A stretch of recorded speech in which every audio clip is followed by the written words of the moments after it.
계시록 1절 2절. 또 내가 새 하늘과 새 땅을 보니 처음 하늘과 처음 땅이 없어졌고 바다도 다시 있지 않더라. 또 내가 보매 거룩한 성 예루살렘이 하나님께로부터 하늘에서 내려오니 그 예비한 것이 신부가 남편을 위하여 단장한 것 같더라. 우리가 계시록을 딱 보면요, 지금 21장 같은 경우는 새 하늘과 새 땅, 처음 하늘과 처음 땅이 없어졌다 이러니까 아, 이게 지구가 어떻게 되나 보다, 이런 의미에서 받아들인다는 거죠. 바다도 다시 있지 않더라. 근데 우리가 역사적으로 보면 빙하기 시기가 있어요. 모든 지구가 다 얼었대요. 바다도 있지 않거든요. 그런 의미로 받아들인다는 거죠.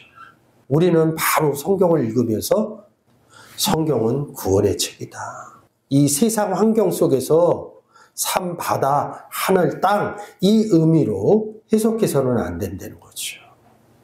그래서 다른 것은 모르겠는데 새 하늘과 새 땅, 처음 하늘과 처음 땅, 바다 이렇게 나오는데 2절에서 하늘 얘기를 하는 거죠. 거룩한 성, 거룩한 제가 설명드렸죠. 근데 이 성 이름입니다. 하늘에서 성이 내려오는 거로 이렇게 보여요. 근데 거룩함에 대해서 제가 설명을 드렸잖아요. 성 이르면 이 의미들이 단어로 많이 표기되어 있습니다. 이게 사람으로 나옵니다. 하나님으로도 나오고 사람으로도 나옵니다. 이 새 예루살렘이 하늘에서 내려오니, 그러니까 하늘에서 내려오는 거로 못해요. 그 장면으로 봐요. 근데 이 앞에 뭐라고 그래? 하나님으로부터 하늘에서 내려오니. 그 예비한 것이 신부가 남편을 위하여 단장한 것 같더라. 아니, 왜 성이 내려오는데 왜 신부가 남편을 위하여 단장한 것 같더라 이럴까요? 성경은 구원의 책이다. 그러면서 이 구원의 책의 주인공이 누구예요? 예수 그리스도라고요. 근데 여기서 남편이 누구예요? 남편. 이 남편의 의미를 찾으면 됩니다. 고린도후서 11장 2절에 뭐라고 그럽니까? 너희를 정결한 처녀로 남편인 그리스도께 준미하려 함이라. 예수 그리스도를 남편으로 성경에서 얘기하고 있다는 거죠. 그 의미가 안 들어와요. 근데 우리가 예수 그리스도를 얘기를 하면 아, 신랑 예수, 신부 나 이렇게 얘기를 하는데 성경을 읽으면서 그 내용이 안 들어와요. 신랑 신부가 만나는 장면이겠죠. 그래서 이게 구원의 책이라는 거예요. 하늘로부터 내려왔다는 거죠. 그래서 하늘의 의미를 찾아야겠죠. 에베소서 2장 6절. 또 함께 일으키사 그리스도 예수 안에서 함께 하늘에 앉히시니. 에베소서 1장 20절도 함께 읽겠습니다.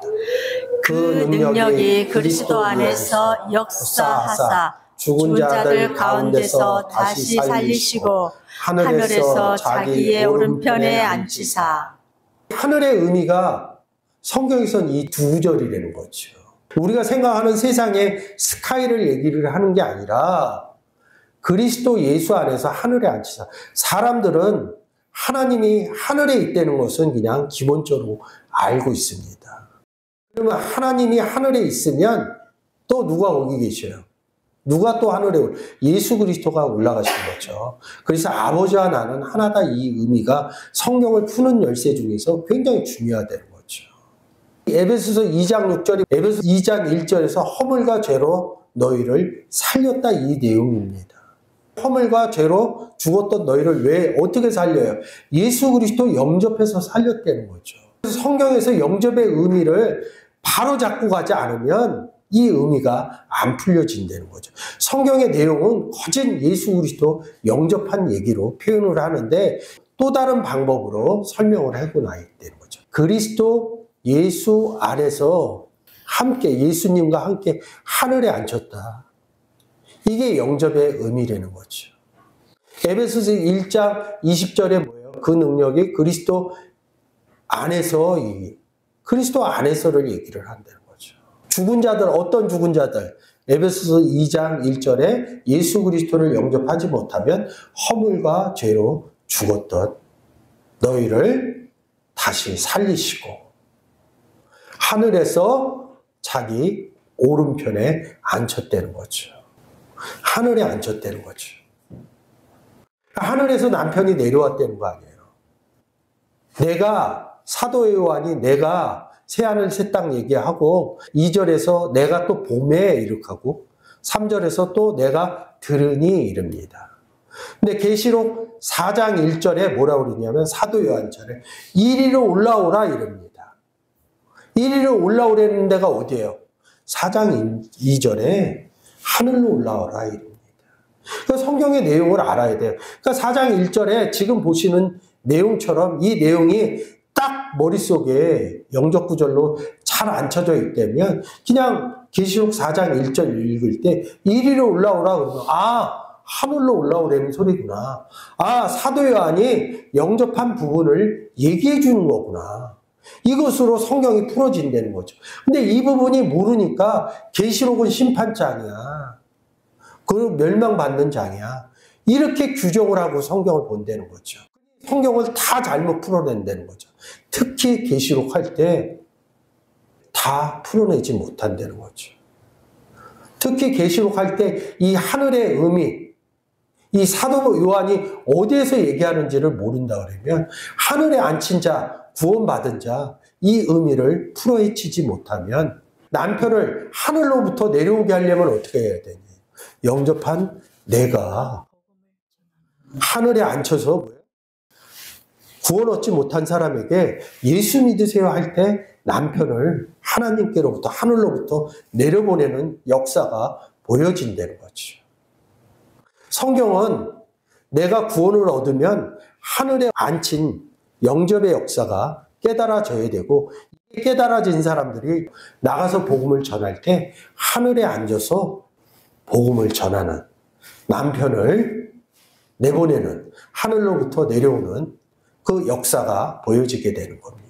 하늘에 누구누구가 있어요. 하나님이 계시고 남편이신 예수 그리스도가 계시고 그리고 구원받은 우리들이 함께 있다는 거죠. 형상적인 의미로 자꾸 그려내니까 이 세상의 형상적인 의미가 구성이 안 되는데 세상에서 형상적인 의미로 구성을 해버리니까 이런 것들을 자꾸 성경하고 다르게 이야기를 한다는 거죠. 그래서 3절에서 내가 들으니 보좌에서 큰 음성이 나서 보좌에서 이 보좌가 어디 있어요? 백보좌, 신보좌, 하늘에 있잖아요. 다 알아요. 사람들이. 다른 건 몰라도 백보좌 심판 이러면서 하늘에 백보좌가 있다. 이런 의미도 다 아시게 되는 겁니다. 보좌에서 음성이 나서 가로되 보라 하나님의 장막이 사람들과 함께 여러분들 얘기하는 겁니다. 저나 여러분이나 다 예수 그리스도와 하나님과 함께 임마누엘 된 사람들이라는 거죠. 그래서 하나님이 저희와 함께 거하시리라. 임마누엘 돼 있다. 저희는 구원받은 사람은 하나님의 백성이 되고 하나님은 친히 저희와 함께 계셔서 이릅니다. 이것을 우리가 이 땅에서 물리적인 죽음이 일어난 이후의 것으로 얘기를 한다는 거죠. 영접해서 구원 얻은 사람들의 이야기라는 거죠. 요한복음 10장 30절에 나와 아버지는 하나이라. 이런 의미로 얘기하는 거죠. 내가 들으니 보좌에서 음성이 나서 큰 음성이 나서 이럽니다. 보좌에 누가 앉아 있어요? 하나님이. 우리 안에 하나님이 계시다 이런 뜻입니다. 복음 전하는 얘기를 했잖아요. 지금 제가 얘기하잖아요. 근데 저는 구원을 받아서 하나님과 예수 그리스도와 함께 있습니다. 그래서 성경에서 이렇게 기록해 놓은 거죠. 마태복음 10장 20절. 말하는 이는 너희가 아니라 너희 속에서 말씀하시는 자 곧 너희 아버지의 성령이시니라. 우리는 하나님과 예수 그리스도와 나와 함께 임마누엘 되어져 있습니다. 지금 저를 중점적으로 성경에서 얘기할 때는 제가 복음 전하는 얘기를 해요. 근데 제 안에 하나님이 계셔서 제가 얘기해도 너희 아버지 성령이 이야기하신다. 성경이 이렇게 규정을 해놨다는 거죠. 내가 들으니 보좌에서 큰 음성이 나서 사도 바울이 얘기하는 내용입니다. 이는 그리스도께서 내 안에서 말씀하시는 증거를 너희가 구함이니 저가 너희를 향하여 약하지 않고 도리어 너희 안에서 강하시니라. 우리는 수다한 사람과 같이 하나님의 말씀을 혼잡하게 하지 아니하고 곧 순전함으로 하나님께 받은 것 같이 하나님 앞에서와 그리스도 안에서 말하노라. 하나님도 얘기하시지만 고린도후서 13장 3절에서 그리스도 안에서 내 안에서 그리스도께서 내 안에서 말씀의 증거를 하신다. 이게 이해가 안 되죠. 어떻게 제가 얘기하는데 그리스도가 얘기를 해요. 제가 얘기하는데 어떻게 하나님이 얘기해요. 근데 성경은 우리가 구원 얻은 사람이면 하나님과 그리스도가 너와 함께 있다. 이 규정 하에서 얘기를 하는 겁니다. 그래서 고린도후서 2장 17절에 우리가 하나님과 함께 그리스도 안에서 말하노라. 그러니까 하나님도 말하시고 그리스도도 말하고 영접한 나도 말하고 이 의미를 기록해 놓은 것이란 거죠. 3절에서 내가 들으니 보좌에서 큰 음성이 나서 지금 화면에서 보는 의미가 깨달아지지 않으면 제가 3절 내용 얘기한 것들을 이해할 수 없다는 거죠. 그래서 고린도전서 14장 10절에 내가 말하는 게 아니라 내 안에서 아버지가 그 일을 하신다 이렇게 기록해 놓은 겁니다. 우리도 내가 얘기하는 게 아니라 내 안에서 아버지가 복음의 일을 하신다.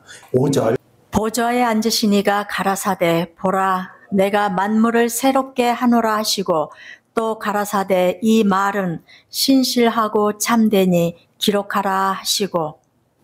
성경은 반복해서 그 상황들을 얘기를 해주는 겁니다. 보좌에 앉으시니가 누구예요?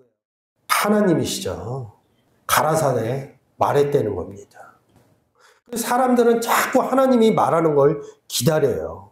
하나님이 다 말해놓은 내용들이 성경에 있고요. 그 성경을 우리가 보고 깨달아서 지금 말하는 거예요. 내 속에서 아버님이 말씀하신다. 하나님께서 말씀하신다. 이런 내용들을 제가 보여드린 겁니다. 말했더니 뭐예요? 그 말하는 내용이 뭐예요? 하늘로부터 하나님께로부터 하늘에서 뭐가 내려와요? 남편이 내려온다 이런 뜻이거든요. 남편이 내려오면 어떻게 돼요? 만물을 새롭게 한다. 만물 그러니까 이 세상 만물을 얘기하는 줄 압니다. 그런 얘기하는 거 아니고요. 성경은 다 사람에 대해서 얘기를 합니다. 사람을 새롭게 한다는 거죠. 새롭게 할 수 있는 방법이 뭐예요? 카이노스 이 단어 하나만 보시면 알 수 있다는 거죠. 이 카이노스라는 단어입니다. 뭔지 모르지만 새롭게 한다는 거예요. 여기서 재밌는 게 수전절입니다. 성전을 보수하는, 고친다 이런 의미가 숨겨져 있습니다. 그래서 이 카이노스가 쓰여져 있는 구절만 보시면 됩니다. 고린도후서 5장 17절. 그런즉 누구든지 그리스도 안에 있으면 새로운 피조물이라 이전 것은 지나갔으니 보라 새 것이 되었도다. 그리스도 안에 있으면 이 뜻이 뭐예요? 그냥 읽으시면 안 돼요. 그리스도 안에 있었다는 게 영접했다, 구원 얻었다 이 의미로 빨리 캐치하셔야 됩니다. 성경이 깨달아지기 전에는 막연하게 보시면 안 됩니다. 새로운 피조물이 될 수 있는 방법은 단 한 가지뿐이 없어요. 예수 그리스도를 영접해야지만 그리스도 안에 있을 수 있습니다. 이게 카이노스라는 단어예요. 새로운 피조물이 됐다는 거죠. 앉으시니가 가라사대에 있다는 거예요. 어디 안에서? 하늘에서. 어느 하늘에서? 저와 함께 있는 하늘에서. 예수 그리스도를 믿지 않았어요. 근데 제가 예수 그리스도 믿으세요 했더니 이분이 예수 그리스도를 믿어서 그리스도 안에서 새로운 피조물이 되었다. 이것이 만물을 새롭게 하노라. 새롭게 됐다 이런 것을 갈라디아서 6장 15절, 에베소서 2장 24절에 이런 내용이 있다는 거죠. 할례나 무할례가 아무것도 아니로되 오직 새로 지으심을 받은 자 뿐이니라. 하나님을 따라 의와 진리의 거룩함으로 지으심을 받은 새 사람을 입어라. 예수 그리스도를 영접한 게 에베소서 4장 24절에 새 사람이 되었다는 거죠.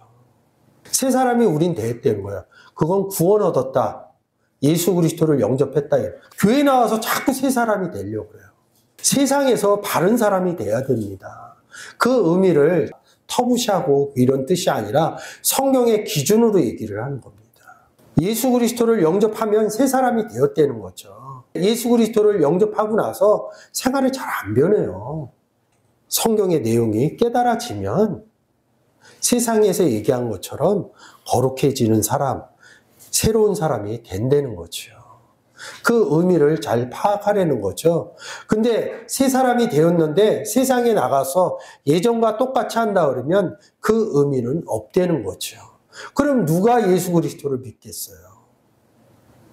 세일즈의 사람도 항상 자기의 모습을 포장해 준다는 거죠. 세일즈 하는 사람이 좋은 물건을 갖고 있더라도 삶적으로 개차반하다 그러면 누가 그 물건을 사주겠어요? 에베소서 2장 15절. 원수된 것 곧 의문에 속한 계명의 율법을 자기 육체로 폐하셨으니 이는 이 둘로 자기의 안에서 한 새 사람을 지어 화평하게 하시고. 예수 그리스도로 말미암아 막힌 담을 허무시고 그리스도 예수 안에서 자기 안에서 새 사람을 만드셨다 이런 뜻이죠. 요한복음 13장 34절에선 새 계명을 너희에게 옛 계명이 있다는 거죠. 그래서 새 계명 이렇게 쓰는 겁니다. 보좌에 앉으시니가 가라사대 보라 내가 만물을 새롭게 하노라 하시고 또 가라사대 이 말은 신실하고 참되니 기록하라 하시고. 보좌에 앉으시니가 가라사대 얘기했다는 거죠. 누구에 대해서? 남편에 대해서. 남편 누구? 예수 그리스도죠. 말은 신실하고 참된다 이럽니다. 말한 내용으로 봐요. 말하는 이 소리로 본다 이거죠. 성경은 그런 내용을 써 놓지 않았어요. 그래서 이 말을 그릴 때 이 단어를 보면 로고스 이릅니다. 단어로 봐도 로고스 이렇게 하는데 하게오죠. 스트롱 코드 사전 하는데 3056번에 기록해 놨어요. 로고스 그래서 우리는 말씀 이렇게 했는데 여기 빨간 글씨만 한번 읽어주세요. 신의 현현, 즉 그리스도. 그리스도라고 써 있는 거죠. 예수 그리스도를 얘기하는 거죠. 그러면 이 의미를 그대로 갖다 놓으면 이 소리의 말씀이 그런 게 아니라 예수 그리스도는 신실하고 참되신 존재라는 거죠. 콜론이라는 부호를 표시해 놨습니다. 콜론이 뭐예요? 요까지, 가라사대까지가 본문입니다. 그리고 이 뒷부분은 부연 설명한 거죠. 뭘 기록하겠어요? 우리 마음판에 뭘 기록하겠냐고요. 예수. 말이신 예수 그리스도 로고스를 기록한다는 뜻입니다. 왜요? 이 예수 그리스도는 신실하고 참된 존재니까. 그러면 이 예수 그리스도가 이 참된 존재를 우리 마음 가운데 기록하면 우리도 어떻게 되는 거예요? 거룩해지고 신실하고 참된 존재라는 거죠. 근데 우리 생각은 자꾸 행위에 가 있어요. 어떤 삶에 참되고 거룩한. 먼저 내가 예수 그리스도를 영접해서 거룩한 존재고 참된 존재고 신실한 존재를 먼저 인지하셔야 된다는 거죠. 로고스라는 이 단어는 예수 그리스도를 지칭하고 있다. 성경 원문을 볼 때 굉장히 중요한 부분이죠. 또 내게 말씀하시되 이루었도다. 나는 알파와 오메가요 처음과 나중이라. 내가 생명수 샘물로 목마른 자에게 값없이 주리니 이기는 자는 이것들을 유업으로 얻으리라. 나는 저의 하나님이 되고 그는 내 아들이 되리라. 예수 그리스도를 영접하면 뭐라고 그래요? 하나님의 아들이 된다 그러죠. 하나님의 영으로 인도함 받는 자는 하나님의 아들이라. 그리스도 예수 안에서 너희가 믿음으로 말미암아 하나님의 아들이 되었다. 그리스도 예수 안에서 하나님의 아들이 되었다는 거죠. 보좌에서 음성을 듣고 하늘에서 남편인 예수 그리스도 새 예루살렘이 내려오니 이런 것들을 구원받은 입장에서 기록해 놓은 것이죠. 그러나 두려워하는 자들과 믿지 아니하는 자들과 흉악한 자들과 살인자들과 행음자들과 술객들과 우상 숭배자들과 모든 거짓말하는 자들은 불과 유황으로 타는 못에 참여하리니 이것이 둘째 사망이라. 7 대접을 가지고 마지막 7 재앙을 담은 7 천사 중 하나가 나와서 내게 말하여 가로되 이리 오라. 내가 신부 곧 어린 양의 아내를 네게 보이리라 하고 성령으로 나를 데리고 크고 높은 산으로 올라가 하나님께로부터 하늘에서 내려오는 거룩한 성 예루살렘을 보이니. 7절에 아들이 됐죠. 하늘로부터 남편이 내려오고 보좌에서 큰 음성이 나와서 복음을 전했는데, 이 8절에 믿지 않은 사람, 믿지 아니하는 자들. 어디 기록되어져 있어요? 또 요한복음 3장 16절, 17절, 18절. 그를 믿는 자, 그를 믿지 않는 자는 벌써 심판을 받았느니라. 벌써 심판을 받았느니라, 이런 내용을 불과 유황으로 타는 못에 참여하리라. 구원받지 못했다, 이런 뜻입니다. 구원받지 못한 것이 둘째 사망이라. 성경에서 첫째, 둘째 이런 우리가 수적인 그 개념이 없어요. 첫째 사망이나 둘째 사망이나, 첫째 사망은 써놓지 않았어요. 첫째나 둘째나 같습니다. 7 대접을 갖고 와서 어린 양의 아내를 내게 보이리라 이런다고요. 어린 양의 아내, 구원받은 자, 남편을, 그리고 큰 음성이 우리가 예수 믿으세요 하는 것이 하늘에서 남편을 내려보내신 거고, 보좌에서 음성이 나는 겁니다. 누구에게? 예수 그리스도를 믿지 않는 사람들에게. 그 얘기를 했더니 내 아들이 되리라. 구원 얻었다는 얘기죠. 내 아들이, 하나님 입장에서 볼 때는 그리스도 예수 안에서 믿음으로 말미암아 하나님의 아들이 됐다. 아들, 하나님 입장으로 표현한 거고요. 그리스도의 입장으로 표현하면 너희를 정결한 처녀로 남편인 그리스도께로 준미하렴. 그래서 여기에 아내로 내게 보이리라. 귀내 이르는 겁니다. 성령이, 하나님이, 예수 그리스도가 나를 그리고 높은 산으로 올라가. 하늘 얘기했는데 또 높은 산 얘기예요. 하늘은 성전의 의미가 있고요. 이 산도 성전의 의미가 있습니다. 높은 산으로 올라가 하나님께로부터 하늘에서 내려오는 거룩한 성 예루살렘을 보이니. 이 거룩한 성이 뭐예요? 신부가 남편을 단장한 것 같다. 같은 얘기를 하는 거예요.